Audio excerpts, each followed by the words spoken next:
It feels as though the Michael Penix Jr. hype is going way out of control for the 2024 NFL Draft, with a lot of early mocks predicting that he's going to be a top 5 pick. We feel like he's not even a first rounder. Don't get us wrong, we want a lefty quarterback to succeed as much as the next. There's a lot of red flags with Penix as a prospect. The first and most glaring is his lack of mobility. In the modern NFL, if Penix were to get drafted today, he would become one of the least mobile quarterbacks in the National Football League. Now, this isn't necessarily a problem, but it feels like it will be when even your average starting quarterback has enough running ability to pick up 5 or 10 yards, and it feels like Penix doesn't even have that. His accuracy is also all over the place. Granted, last year he had right around 65%, but that's with two superstar receivers. His other two seasons in 2021 and 2020 were 54% and 56%.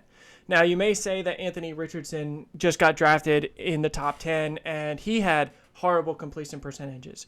Well, there's a couple things. Anthony Richardson played with horrible receiving options, and again, Penix is playing with two very good ones.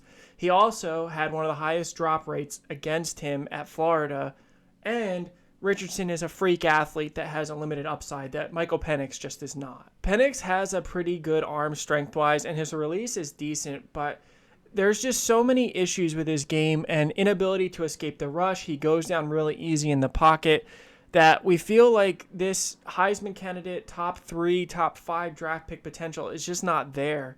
He's kind of like Hendon Hooker, except without the mobility.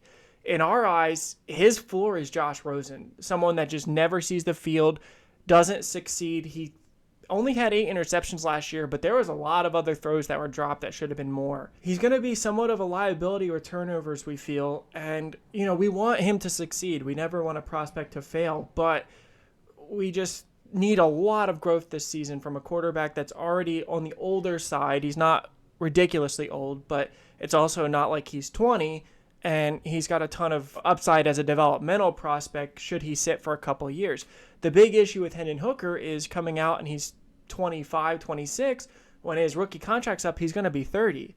And Penix is not quite that old, but that's still, there's a lot of developmental years that'll be missed. So we feel he needs a lot of growth, and he might put up some decent numbers due to the offense he plays in and his supporting cast, but calling him a top 10 pick is kind of insane.